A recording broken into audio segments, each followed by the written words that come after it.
Hello दोस्तों, मुझे आपसे एक शिकायत है। पहले वीडियो स्टार्ट करने से पहले एक शिकायत जरूर है। आप जब वीडियो देखते हो तो कोई भी बच्चा पूरी नहीं देखता। कोई 1 मिनट देखने के बाद में देखेंगे इस तरीके से 1 मिनट 2 मिनट, तो वो मेरे पास जो काउंट होता है टाइम, वो 1 मिनट अगर आपने देखी उसके बाद आप चाहे देख रहे हो दोबारा, वो काउंट होता है। बहुत से बच्चे करते थे भैया हम तो सेव कर लेते, डाउनलोड कर लेते हैं, तो वो जो डाउनलोड कर लेते वो वाली वीडियो भी हमारे काम नहीं आती, उससे मेरा टाइम नहीं बढ़ता। लेकिन फिर भी मैं ये बात कहूंगा ना, कमेंट आप कर रहे हो, ये पता ही नहीं पड़ रही वीडियो आपको अच्छी लग रही है, बेकार लग रही है, क्या चल रहा है क्या नहीं चल रहा, तो थोड़ा सा आप मेहनत करिए। देखिए बेटा, बहुत जबरदस्त टॉपिक लेके आया हूं। टॉपिक का नाम है भूकंप। टॉपिक का नाम है भूकंप। पहला क्वेश्चन, भूकंप किसे कहते हैं? पहला क्वेश्चन दिमाग में आएगा भी भूकंप है क्या? सोचो सोचो क्या है भूकंप। तो भू भू किसको कहते हैं? धरातल को। भू या धरातल का कंपन करना, कंपन करना। भू या धरातल का कांपना, हिलना, वही क्या कहलाता है? भूकंप कहलाता है। तो पहला क्वेश्चन भूकंप किसे कहते हैं, तो आपका उत्तर होना चाहिए भू या धरातल के कंपन को भूकंप कहते हैं। दूसरा क्वेश्चन, ये समझ में आ गया? दूसरा क्वेश्चन, ये किस वजह से आता? पृथ्वी किस वजह से हिलती है? तो इसके बहुत सारे रीजन हो सकते हैं। पहला रीजन प्राकृतिक भी हो सकते हैं, कृत्रिम रीजन भी हो सकते हैं। प्राकृतिक कैसे हो सकता है? प्राकृतिक कैसे हो सकता है?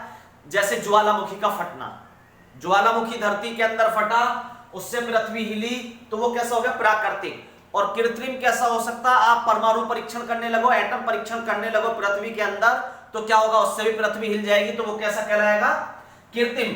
तो वजह क्या हो सकती है? वजह बहुत सारी हो सकती है, लेकिन असली मकसद क्या है आप ये समझिए, भू और धरातल का कंपन करना, वही क्या कहलाता? भूकंप कहलाता है। जिसकी वजह क्या है?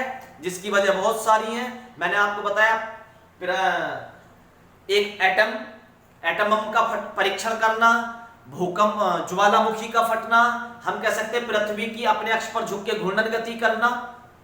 पृथ्वी घूर्णन गति करती है ना, अपने चारों तरफ गोल गोल घूमती है, ठीक है। इसी तरीके से कह सकते हैं पृथ्वी अपने संतुलन बनाए रखने के लिए जो प्राकृतिक घटनाएं करती है, वो भी इसका रीजन हो सकती है। जो पृथ्वी की प्लेटों से बनी है, प्लेटों के आपस में रिसाव के कारण, जैसे पहाड़ है, पहाड़ कैसे बनते? पृथ्वी के अपभ्रंश या, तो पृथ्वी के भ्रंश या अपभ्रंश के कारण जैसे पृथ्वी नीचे धंस गई या ऊपर उठ गई, उससे भी क्या होता? पृथ्वी हिलती है, ठीक है, उससे भी पृथ्वी हिलती है, ठीक है। तो ये बहुत सारे कारण है पृथ्वी पे भूकंप आने के। अब क्वेश्चन से स्टार्ट करते हैं। पहला क्वेश्चन, भूकंप किसको कहते हैं, ये समझ में आ गया। भूकंप आने की वजह बहुत सारी हो गई, ठीक है। अब असली बात, सीधा सीधा भूकंप क्या है के बाद दूसरा क्वेश्चन जो दिमाग में आता, पहला क्वेश्चन पेपर में जो सबसे आता है, भूकंप किससे नापते हैं? किससे? किससे मतलब वो क्या पूछना चाह रहा? किस यंत्र से? किससे मतलब क्या पूछना चाह रहा? वो किस यंत्र से नापते हैं? तो ध्यान रखना, भूकंप सिस्मोग्राफ से नापते हैं। सिस्मोग्राफ से नापते हैं। भूकंप किससे नापते हैं? सिस्मोग्राफ से नापते हैं। भूकंप मापी यंत्र कौन सा? सिस्मोग्राफ। बहुत पेपरों में आया हुआ दूसरा क्वेश्चन मैं यहीं से निकालता हूं, इसी से। सिस्मोग्राफ नापता है, ये क्या है? भूकंप मापी यंत्र। आप इसे ऐसा समझिए, जैसे थर्मामीटर। क्या है? थर्मामीटर, समझ रहे नहीं? जैसे थर्मामीटर। अब आप कहोगे थर्मामीटर से तुलना कैसे कर सकते हो आप इसकी? हमें बुखार है, कैसे पता पड़ती है? थर्मामीटर मुंह में लगाया और वो रीडिंग देता, तापमान देता, वो तापमान। इसी तरीके से सिस्मोग्राफ क्या है? सिस्मोग्राफ के अंदर, सिस्मोग्राफ जो है कोई यंत्र नहीं है, आप बात समझिए। सिस्मोग्राफ क्या?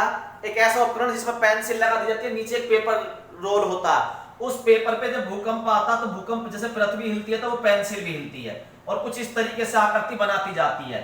इस आकृति को कहते हैं सिस्मोग्राफ। इस आकृति को क्या कहते हैं? सिस्मोग्राफ। और ये जो हिल रही है, ये कितना हिली है, इससे पता पड़ती है भूकंप कितना तेज है, जिसे हम कहते हैं रिएक्टर स्केल। Richter scale. लेकिन मैं आपसे ये बात कहूंगा, क्या सिस्मोग्राफ आप ये समझिए कि सिस्मोग्राफ जैसे थर्मामीटर से बुखार नापते हैं, थर्मामीटर से, ठीक है, तो जो इलेक्ट्रिक थर्मामीटर आ रहा है उससे हम बुखार सेंटीग्रेड में भी नापते हैं और सेंटीग्रेड के अलावा फ़ारेनहाइट में भी। बुखार किस में नापा जाता है? फ़ारेनहाइट में, 98.6 डिग्री फ़ारेनहाइट। लेकिन अगर मैं कहूं मनुष्य के शरीर का टेम्परेचर 37 डिग्री सेंटीग्रेड है, क्या ये बात गलत है? क्या ये बात गलत है? तो भूकंप मापी यंत्र कौन सा? सिस्मोग्राफ। और भूकंप कितना तेज है, यानी कि भूकंप की तीव्रता नापी जाती है रिएक्टर पैमाने पर। लेकिन क्या रिएक्टर पैमाना एकला पैमाना है जो नापता है? नहीं, दो पैमाने हैं जिनसे भूकंप की तीव्रता नापी जाती है। कितने पैमाने हैं? दो।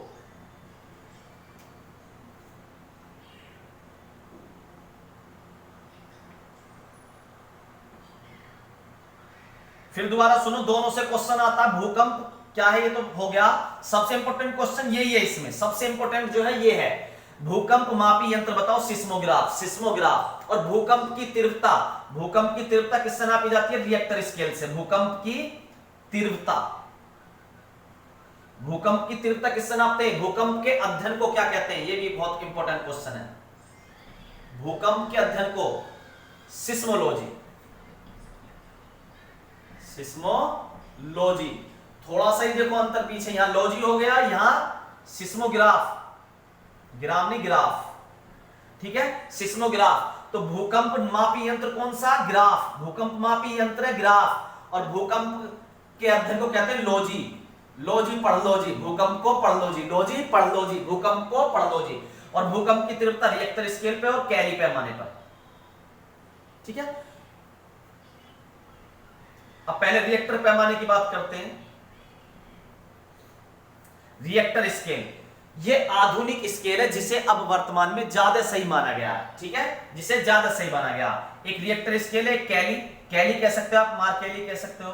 मार कैली वैज्ञानिक का नाम था उनका। इसमें रिएक्टर नाम था वैज्ञानिक का, इसीलिए नाम पड़ गया रिएक्टर स्केल। वैज्ञानिक का नाम क्या था? रिएक्टर। इसमें क्या था? मार कैली, तो इसीलिए नाम पड़ गया मार कैली स्केल, ठीक है। रिएक्टर स्केल में क्या होता है? भूकंप नापने के लिए 1 से 9 तक के पैमाने का प्रयोग किया जाता है। और मार कैली पैमाने में, मार कैली पैमाने में 1 से 12 तक, मार कैली पैमाने में 1 से 12 तक। मार कैली पैमाना कब आया? 1902 में आया। किसने बनाया इसे? मार कैली ने। किसने बनाया? मार कैली ने बनाया होगा। तो इसे किसने बनाया? इसे स्केल ने बनाया, रिएक्टर ने, ठीक है। इसे किसने बनाया?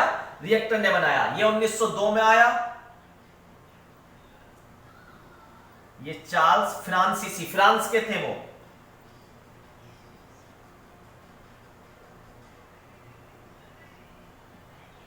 वो फ्रांस के थे, तो चार्ल्स फ्रांसीसी रिएक्टर, चार्ल्स फ्रांसीसी रिएक्टर, जिनके नाम पे रिएक्टर पैमाना बनाया गया। और इसकी स्थापना कब हुई? इसकी स्थापना कर रहा हूं, इसकी खोज 1935 में। रिएक्टर पैमाने की खोज कब हुई? 1935 में। रिएक्टर पैमाने की खोज कब हुई? 1935 में। रिएक्टर पैमाने में 1 से 9 तक अंक नापे जाते हैं और कैली पैमाने में या मार कैली पैमाने में 1 से 12। इसकी खोज कब हुई? 1902 में हुई। इसमें रिएक्टर पैमाने में एक बात और ध्यान रखना, जैसे एक रिएक्टर का भूकंप आया और 2 रिएक्टर का भूकंप, तो एक भूकंप, एक पॉइंट बढ़ने पे भूकंप की ताकत 10 गुना बढ़ती है। यानी कि 1 से 2 होने पे ताकत 10 गुना, 2 से 3 होने पे ताकत 10 गुना। यानी कि 1 पे जितनी ताकत का भूकंप था, 2 पे उससे 10 गुना ताकत का भूकंप होगा और 3 पे उससे भी 10 गुना। और लास्ट कहां तक होता? 9।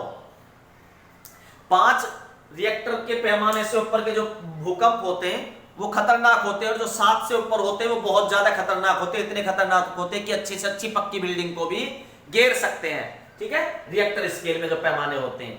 और 8-9 से ऊपर आ गया तो फिर समझो बचना मुश्किल है, फिर तो गिरेंगे ही गिरेंगे, मकान वगैरह जो भी है, ठीक है। डस्टर की तरफ रख दिया, आगे चलते हैं। मैंने अभी आपको केवल 3 चीजें बताई। भूकंप कैसे, भूकंप क्या है, भूकंप के अध्ययन को क्या कहते हैं, भूकंप किससे मापा जाता है, भूकंप के स्केल क्या है। अब भूकंप पे बात करते हैं, ठीक है।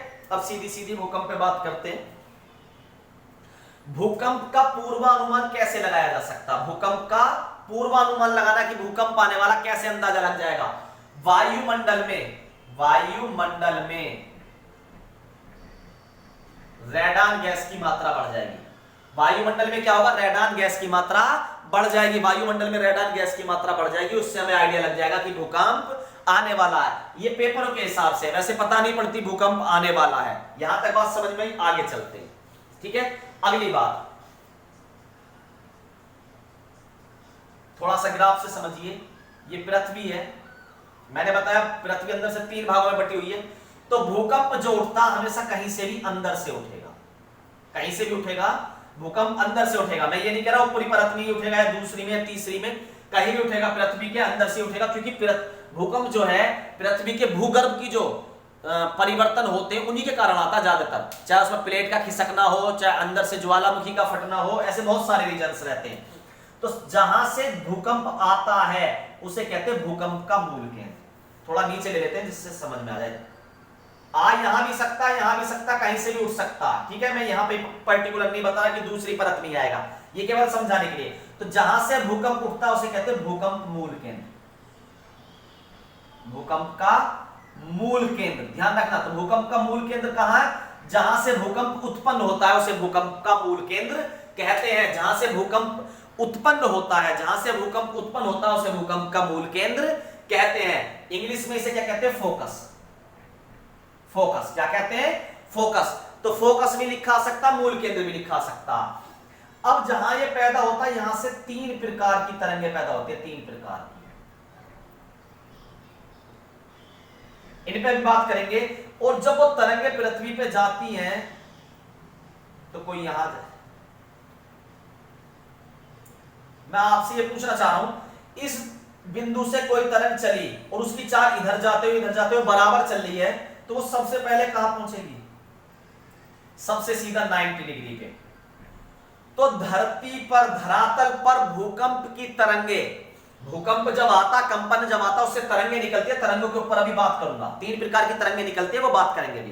लेकिन क्वेश्चन आएगा, जहां भूकंप उत्पन्न होता है उस केंद्र को क्या कहते हैं? मूल केंद्र या फोकस। जहां भूकंप बनता है और जहां भूकंप धरातल पर सबसे पहले पहुंचता है, कहां पर? धरातल पर। धरातल पर जहां सबसे पहले पहुंचेगा, सबसे पहले, उस बिंदु को क्या कहते हैं? यानी कि इस बिंदु को क्या कहते हैं? इस बिंदु को कहते हैं अधिकेंद्र। अधिकेंद्र, भूकंप का अधिकेंद्र, इंग्लिश में बोले तो एपिसेंटर।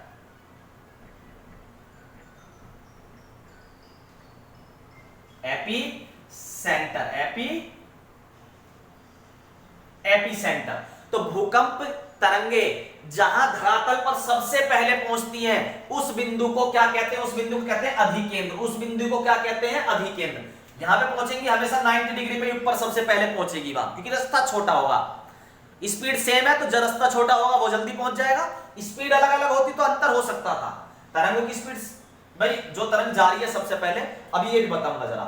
एपिसेंटर, तो भूकंप की तरंगे धरातल पर सबसे पहले जहां पहुंचती है उसे क्या कहते हैं? एपिसेंटर पहुंचते हैं। अब यहीं से एक क्वेश्चन हो, भूकंप, मैंने बताया जहां भूकंप पैदा होता है वहां से कितने प्रकार की तरंगे निकलती है? 3 प्रकार की तरंगे। उन तरंगों का नाम क्या है? पी तरंगे, एस तरंगे और एल तरंगे। पी से मतलब प्राथमिक तरंगे, प्राइमरी वेव्स। पी से मतलब भूकंपीय तरंगे कितने प्रकार की होती है? 3 प्रकार की। भूकंपीय तरंगे कितने प्रकार की होती है? 3 प्रकार की। पी तरंगे, एस तरंगे, एल तरंगे। पी तरंगे, एस तरंगे, एल तरंगे। पी तरंगे, एस तरंगे, एल तरंगे। पी तरंगे मतलब प्राथमिक तरंगे, प्राथमिक तरंगे। एस मतलब सेकेंडरी तरंगे, द्वितीयक तरंगे, द्वितीय तरंगे, सेकेंडरी। ठीक है। एल मतलब लैंड सरफेस वाली वेव्स। लैंड सरफेस मतलब धरातलीय, ये धरातल पर ही रहती है, धरातलीय तरंगे, धरातलीय तरंगे। ध्यान से सुनना जरा। पी तरंगे, मैं यहां पे ये इसलिए बताना चाह रहा हूं, इसी पॉइंट में पी तरंगे जो है प्राथमिक तरंगे, इनकी स्पीड होती है 8 किलोमीटर प्रति सेकेंड। 8 किलोमीटर प्रति सेकेंड पी तरंगों की। एस तरंगों की होती है 4 से 6 किलोमीटर प्रति सेकेंड और इसकी होती है 3 किलोमीटर प्रति सेकेंड से कम।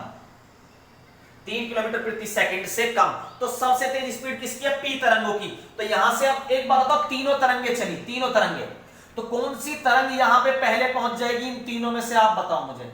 एक की स्पीड 8 किलोमीटर, एक की 4 से 6, एक की 3 से कम, 3 या 3 से कम। तो सबसे पहले कौन सी पहुंचेगी? पी तरंगे। तो क्वेश्चन आएगा मूल बिंदु से, या सीधा सीधा क्वेश्चन पूछेगा धरातलीय, धरातल पर सबसे पहले कौन सी तरंगे पहुंचती हैं? धरातल पर सबसे पहले कौन सी तरंगे पहुंचती हैं? तो आप क्या कहोगे? भैया सबसे पहले पी तरंगे, प्राथमिक तरंगे पहुंचती हैं, और सबसे लास्ट में कौन सी पहुंचती हैं? एल तरंगे। सबसे लास्ट में कौन सी तरंगे पहुंचती हैं भैया? एल तरंगे। एल मतलब लैंड सरफेस, यानी कि सरफेस वेव, इसे कह सकते हैं सरफेस, सरफेस ये वाला वेव। इसे सरफेस वेव इसलिए कहते हैं क्योंकि ये ऊपर ऊपर चलती है, पृथ्वी के अंदर नहीं जाती है।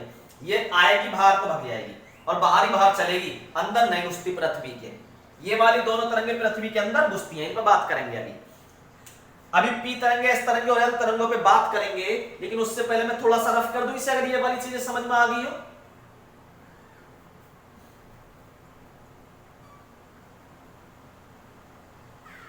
अब मैंने बताया ये वाला जो केंद्र है ये पृथ्वी के अंदर ही होगा, यानी कि भूकंप हमेशा पृथ्वी के नीचे से कहीं से उठेगा, कहीं से भी अंदर से। तो आप इस बात को समझिए, भूकंप को 3 वर्गों में बांटा गया। कितने वर्गों में बांटा गया? 3 वर्गों में। एक 0 से 50 किलोमीटर के अंदर से उठता, यानी कि ये 0 पॉइंट ये वाला होगा, इससे अंदर जितना घुसते जाओगे। एक होगा 50 से 250, एक होगा 250 से 700। तो ज्यादातर भूकंप जो आते हैं वो हमेशा 50 से 100 किलोमीटर गहराई के होते हैं, ठीक है। 50 से 100 किलोमीटर तक ज्यादातर जो भूकंप पैदा होते हैं वो पृथ्वी के अंदर कितने गहरे होते हैं? 50 से 100 किलोमीटर के बीच में होते हैं ज्यादातर। अब क्वेश्चन आएगा, कोई भूकंप का केंद्र 50 किलोमीटर या 35 किलोमीटर है तो वो किस प्रकार का भूकंप है? तो ये ध्यान रखना, सामान्य। इसे क्या कहते हैं? सामान्य भूकंप। सामान्य भूकंप 50 से 250 है तो मध्यवर्ती। मध्यवर्ती क्या कहेंगे? मध्यवर्ती। और अगर इससे भी कोई गहराई से पैदा हुआ है तो उसे कहेंगे धरातलीय, सॉरी पातालीय। पातालीय भूकंप। तो भूकंप को गहराई के हिसाब से 3 वर्गों में बांटा गया। सामान्य वर्ग, सामान्य वर्ग 0 से 50 किलोमीटर तक, सामान्य वर्ग 0 से 50 किलोमीटर तक। गहराई के अनुसार कितने वर्गों में बांटा? 3। तरंगों के आधार पर भी 3 भागों में, गहराई के आधार पर भी 3 भागों में, तरंगे के आधार पर। पहले गहराई के आधार पर बात करते हैं, फिर तरंग पढ़ लेंगे। गहराई के आधार पर 0 से 50, 50 से 250, 250 से 700। 0 से 50 वाले को क्या कहेंगे? सामान्य, सामान्य भूकंप केंद्र, सामान्य भूकंप केंद्र। 50 से 250 वाले को मध्यवर्ती भूकंप केंद्र, और 250 से 700 वाले को पातालीय भूकंप। कैसा कहेंगे? पातालीय भूकंप। उम्मीद करता हूं दोस्तों ये वाली बात समझ में आ गई होगी। आगे चलते हैं। अब मैंने बताया तरंगों के आधार पर, अब केवल तरंगों की बात करते हैं, PSL, ठीक है। मेरा लिखने से ज्यादा मकसद ये रहता है कि आप वीडियो को 3-4 बार देख लो, लिखने की जरूरत नहीं है। नोट्स ही हैं आपके, बार बार नोट्स बनाओ रटो, इससे बढ़िया क्या आप वीडियो को क्या करिए, आप गौरव भैया को सब्सक्राइब रखिए, जब भी मन करे प्लेलिस्ट खोली, इसीलिए मैं सब्जेक्टों की अलग अलग प्लेलिस्ट बना रहा हूं। प्लेलिस्ट खोली और वॉच करना चालू कर दिया, उससे क्या आप लिखने से बच जाओगे। इतने लिखोगे, इनके नोट्स बनाओगे, 2 बार वीडियो देख लेना, गारंटी से रट जाएगी, ठीक है। बहुत से बच्चों को लिख के याद होता है तो वो अपने नोट्स बनाते रहो साथ के साथ, जो मैं बोलता हूं उसे लिख के नोट्स बनाते रहो अलग अलग। लेकिन ये जरूर ध्यान रखना कि किस वीडियो को मैं किस में पढ़ा रहा हूं, नोट्स उसी हिसाब से बनाओ। ज्योग्राफी के लिए अलग कॉपी, पॉलिटी पढ़ाऊंगा तो पॉलिटी की अलग कॉपी, हिस्ट्री पढ़ाऊंगा हिस्ट्री की अलग कॉपी। तो ध्यान रखना, तरंगे कितनी होती है? 3। पी तरंगों को क्या कहते हैं? प्राथमिक तरंगे। पी तरंगों को प्राथमिक तरंगे, एस को सेकेंडरी वेव्स, ठीक है। एल को धरातलीय तरंगे, एल से लैंड वेव्स यानी कि धरातलीय तरंगे, धरातलीय तरंगे। पहला क्वेश्चन आएगा, इनमें से सबसे पहले पृथ्वी पर कौन पहुंचता है? तो मैंने बोला पी तरंगे, क्योंकि इसकी स्पीड कितनी है? 8 किलोमीटर प्रति सेकंड। इसकी 4 से 6 किलोमीटर प्रति सेकंड, इसकी 3 किलोमीटर या उससे कम प्रति सेकंड। तो स्पीड के ऊपर पूछ रहे, स्पीड बता दिया आपको। प्राथमिक तरंगों की 8 किलोमीटर प्रति सेकंड, एस तरंगों की 4 से 6 किलोमीटर प्रति सेकंड, एल तरंगों की 3 किलोमीटर प्रति सेकंड। दूसरा, कौन सी तरंगे धरातल पर सबसे पहले पहुंचती हैं? तो जिसकी स्पीड ज्यादा है वो जल्दी पहुंच जाएगी, पी तरंगे धरातल पर सबसे पहले पहुंचती हैं। कौन सी तरंगे धरातल पर सबसे बाद में पहुंचती है? एल तरंगे धरातल पर सबसे बाद में पहुंचती हैं। अगला क्वेश्चन, पी तरंगे और जो इन तीनों तरंगों में से जो पी तरंग है यह है अनुदैर्ध्य तरंगे, अनुदैर्ध्य तरंगे, अनुदैर्ध्य तरंगे। ध्वनि किस प्रकार की तरंगे हैं? अनुदैर्ध्य तरंगे। तो ध्वनि क्या है? तीनों माध्यम में चल सकती है, ठोस द्रव गैस। तो ऐसे पी तरंगे तीनों माध्यम में चल सकती है, ठोस द्रव गैस। पी तरंगे जो है, पी मतलब प्राथमिक तरंगे जो है वो तीनों माध्यम में चल सकती है, इसीलिए इन्हें अनुदैर्ध्य तरंगे कहते हैं। प्राथमिक तरंगों को अनुदैर्ध्य तरंगे कहते हैं। क्यों कहते हैं? कि जैसे ध्वनि को माध्यम में चल सकती है, चाहे वो ठोस हो, चाहे द्रव हो, चाहे गैस हो, ऐसे पी तरंगे भी तीनों माध्यम में चल सकती हैं। पी तरंगों के द्वारा ही हमें धरती की आंतरिक संरचना का पता पड़ा। आंतरिक संरचना में आपसे 2 दिन से वादा कर रहा हूं, वीडियो नहीं डाल पा रहा, क्योंकि जब उसे पढ़ने लगता हूं, उसे समझाने लगता हूं, पता पड़ेगी, उसे समझाने के लिए भूकंप भी चाहिएगा, तो मैंने इसलिए भूकंप भी पढ़ाया। ठीक है, तो प्राथमिक तरंगे क्या हैं? ये ऐसी तरंगे हैं जो ठोस द्रव गैस तीनों में चल सकती हैं। एस तरंगे जो है केवल ठोस में चल सकती हैं। और जैसे प्रकाश निर्वात में अच्छा चलता, जितने माध्यम आएगा अपवर्तनांक बढ़ता जाएगा, तो इसीलिए इन्हें क्या कहते हैं? अनुप्रस्थ तरंगे। अनुप्रस्थ तरंगे।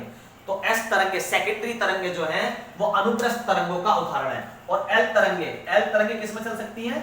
केवल धरातल पर। ये ठोस में चल सकती है पर पृथ्वी के अंदर भी जा सकती है, ये केवल धरातल पर चलेगी, इसलिए इन्हें धरातलीय तरंगे भी कहते हैं। अब ये किस में चल सकती है? ये ठोस में चल सकती है और द्रव में।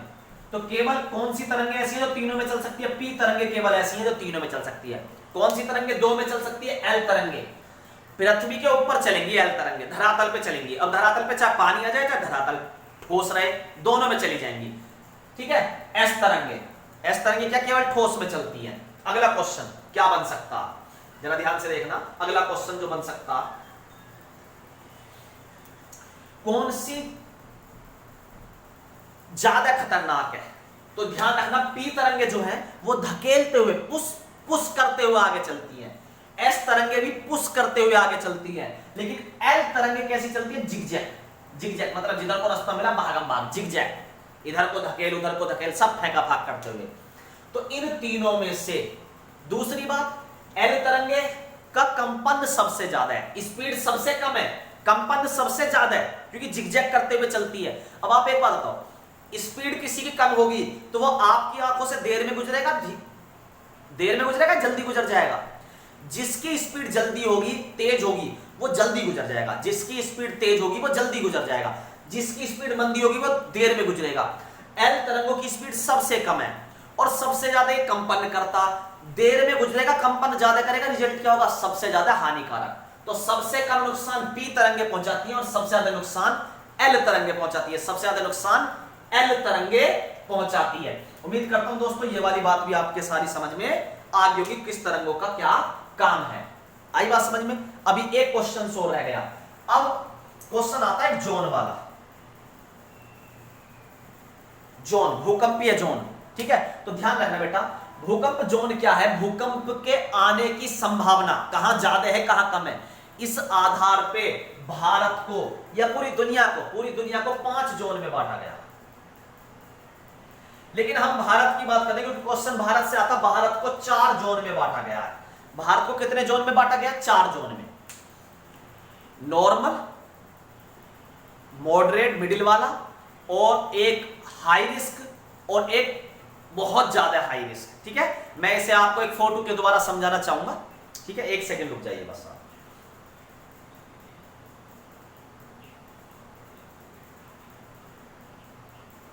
ये देखिए दोस्तों,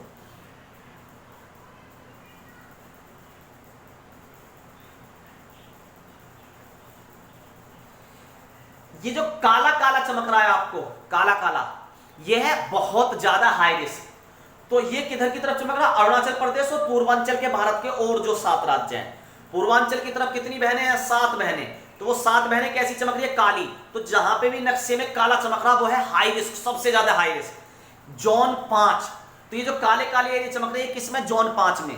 तो मैं अगर कहूं कि पूर्वांचल के 7 राज्य जोन 5 में हैं, तो किसी बच्चे को कोई दिक्कत होगी क्या? पूर्वांचल के, ये जरा देखो, पूर्वांचल पूरे कौन कौन से? असम, नागालैंड, मिजोरम, त्रिपुरा, मेघालय, अरुणाचल प्रदेश और कौन सा हो गया? नागालैंड। ठीक है, मिजोरम को, ये सारे क्या हो गए? 7 के 7 राज्य इधर वाले, ये हैं बिल्कुल हाई जोन रिस्क में। ऊपर आप देख भी रहोगे काले वाला जो है वो वेरी हाई रिस्क जोन, यानी कि रिस्क जोन 5 में। अब आप देख रहे हो सिक्किम के बराबर में भी थोड़ा सा काला, तो ये भी किस जोन में? 5 में। आप देख रहे होगे उत्तराखंड के ऊपर जो ये हिमाचल वाला एरिया है, हिमाचल वाला भी आधा एरिया किस में चमक रहा? जोन 5 में। तो हिमाचल में भी थोड़ा सा एरिया जोन 5 में लगता है। जम्मू कश्मीर का भी थोड़ा सा एरिया। सबसे इंपॉर्टेंट जो है भारत का इधर वाला हिस्सा और इधर वाला, वो जोन 5 में। इधर की तरफ गुजरात का कचकरण, गुजरात का कचकरण, ये देखिए गुजरात, गुजरात का कचकरण भी जोन 5 में। तो भारत का पूर्वी और पश्चिमी हिस्सा, बिल्कुल पूर्वी हिस्सा और बिल्कुल पश्चिमी हिस्सा, ये किस जोन में? जोन 5 में। अब जो ये रेड चमक रहा है, हिमालय का रेड, जम्मू कश्मीर पूरा देखो, और ये हिमालय की पूरी बेल्ट जो है ये कैसी चमक रही है? रेड। दिल्ली भी इसी में आ रहा, रेड साइड चमक रहा होगा। ये है जोन 4, जो रेड चमक रहा आपको, ये है जोन 4। जोन 4 में दिल्ली का एरिया आएगा आपका, और अंडमान निकोबार देखो जरा, ये रह गया अंडमान निकोबार जोन 5 में। अंडमान निकोबार जो है वो भी हाई रिस्क एरिया है, जोन 5 में है, वो भी किस में है? जोन 5 में। ये सारी बहनें सिक्किम के बराबर में, इधर जम्मू कश्मीर का थोड़ा एरिया कच्छ का रण, ये क्या? जोन 5 में। और गुजरात का कच्छ के रण से थोड़ा सा अंदर की तरफ चलोगे तो वो भी कम रिस्केबल नहीं है, वो रेड जोन 4 में है, रेड जोन 4 में है। तो ये जो रेड जोन चमक रहा है, ये कौन से जोन में है? ये भी हाई रिस्क है, लेकिन 5 से कम। सबसे हाई रिस्क किस में होता? 5 में, जो काला काला चमक रहा। जो ये रेड चमक रहा है, ये कौन सा है? 4। और जो ये रेड के अलावा जो ये बादामी बादामी चमक रहा, बादामी, ये दिल्ली का एरिया है या और जो एरिया है, ये है जोन 3, ये है जोन 3। क्योंकि भारत को 4 ही जोन में बांटा गया, zone 2, zone 3, zone 4, zone 5। Zone 1 नहीं है भारत में, zone 2, zone 3, zone 4, zone 5, zone 5। तो जो बादामी कलर है वो कौन सा जोन है? बादामी कलर वाला बताओ भैया। बादामी कलर वाला है जोन 3, जोन 3। और जो ये पीला पीला सा चमक रहा, सफेद पीला, ये है जोन 2। जोन 2 भारत का सबसे कम रिस्क वाला एरिया, सबसे कम रिस्क भूकंप के हिसाब से वाला एरिया है। अब कुछ एरिया आंध्र प्रदेश का है या पूर्वी महाराष्ट्र का है, क्योंकि पश्चिमी महाराष्ट्र तो हाई रिस्क में है। पूर्वी महाराष्ट्र का एरिया है या कर्नाटक या उड़ीसा के जो राज्य चमक रहे होंगे इसमें, वहां भूकंप की संभावनाएं सबसे कम है, वहां भूकंप की संभावनाएं सबसे कम है। दोस्तों उम्मीद करता हूं ये जोन भी आपको समझ में आ गए होंगे, ये जोन भी आपको समझ में आ गए होंगे। 4 जोनों में बांटा गया भारत को। भूकंप से क्वेश्चन जरूर आ जाता है, इसलिए भूकंप को जरा ध्यान से पढ़िए। वीडियो 2 बार देखनी पड़े, 3 बार देखनी पड़े, एक रिक्वेस्ट जरूर है, वीडियो पूरा देखा करिए। ऐसा नहीं 1 मिनट देखा, 2 मिनट देखा, लाइक कमेंट जरूर करिए करिए। अगर आप वीडियो देख रहे हैं, भाई 10 जनों ने वीडियो देखी तो 10 लाइक होने चाहिए ना। 8 लाइक का क्या मतलब है? इसका मतलब 2 जनों ने लाइक नहीं करा, यानी कि वीडियो अच्छी नहीं लगी। ऐसा मत करिए, हम मेहनत कर रहे हैं आपके लिए। तो अगर आप देख रहे हैं, पूरी देख रहे हैं, तो पहली बात तो पूरी देखने की कोशिश करिए और उसे लाइक और कमेंट जरूर करिए। धन्यवाद।